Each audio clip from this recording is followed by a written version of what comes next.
Hi everyone, thank you so much for your patience, because if you happen to follow this channel, you might have noticed my thoughts on episode 8 is missing. I was enjoying a short trip that overlapped with my Friday and weekend. Well, I can say I enjoyed the 8th episode. It is one of the better ones, I think. A tiny spoiler warning if you haven't seen the 8th one, but it's good that we were shown some of Logan's insecurities.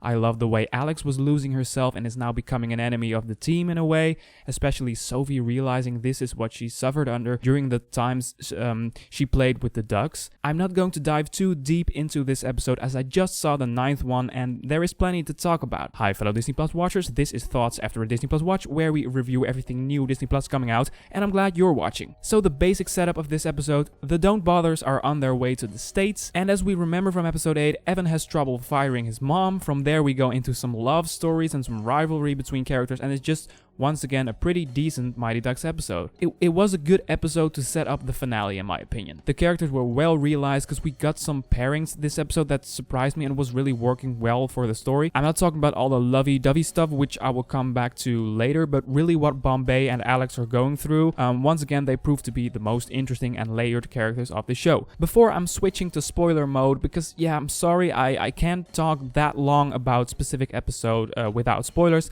Just this: if you're one that can't get enough of Disney Plus, this is the only channel that's specifically and absolutely only Disney Plus thoughts and reviews. Episode per episode, we all watch together. You'll have an idea on what to expect. Click that button and that bell if you want to follow along. Thank you so much. So I'm going into spoilers now, as I said, because I want to talk about 3 specific storylines that ran through this episode, and I sure have some specific thoughts. So here we go. The blossoming relationship between Alex and Stephanie was a welcome surprise, because I figured we wouldn't see her a lot anymore in this show. Stephanie, I mean. She had a purpose earlier, during the earlier parts of the show, where she, tested Alex's self-worth and confidence. She was a nice antagonistic figure she wasn't having any big impact on the story at large. Well, now she's apparently vulnerable, going through a dramatic breakup, and feels at ease with Alex and they're becoming friends. Well, great, I thought it worked. Why it surprised me was because I knew we only had 2 episodes left and the Don't Bothers would already be on their way to the States.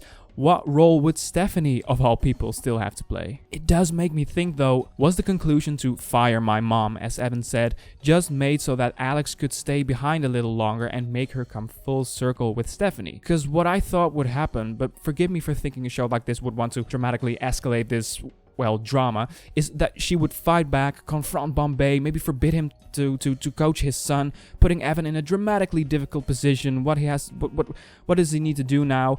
Something like that would really be a direction this show could have taken here, and it would make me look forward to the final game even more, because there would be so much at stake. But well, would be. It's just a thought. It didn't break the episode. Making the choice to have Alex accept her resignation made these moments between her and Stephanie happen. And Stephanie admitting that she's the one who is jealous of Alex because of her son and her life, blah blah blah.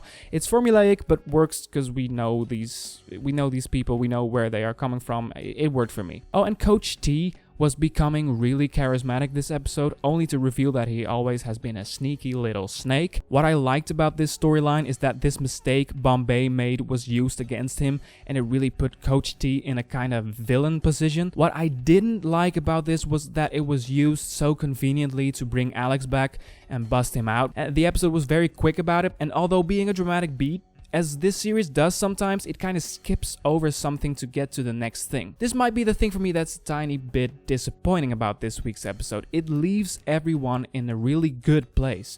There's nothing really broken within the team going into the big game. I would have really liked an interpersonal tension going into next week's episode, making the game itself a little more exciting. I mean, there's no conflicts within the team to overcome anymore. And maybe there's something introduced at the start of episode 10, but right now it's just a little bit too much of an ending between these people. Alex is back and accepted immediately by everyone from the team to be coach again. Gordon is saved pretty quickly. Sophie and Evan are doing a sorry, no I'm sorry moment, and that's all done for. By the way, it wasn't bad, but I'm not a big fan of love stories if they are as formulaic as they get. So it was fine, but nothing too entertaining. I guess the creators of the show were left to check that box. Evan and Sophie really being a couple, check, and that was this episode. I do really enjoy the fact that the Don't Bothers were saved because they are a club that's different and didn't get any scout and all. It's a underdog strikes back moment. So in a way, this episode ended on a note that kind of summarizes what this show is about. The little guy stepping up.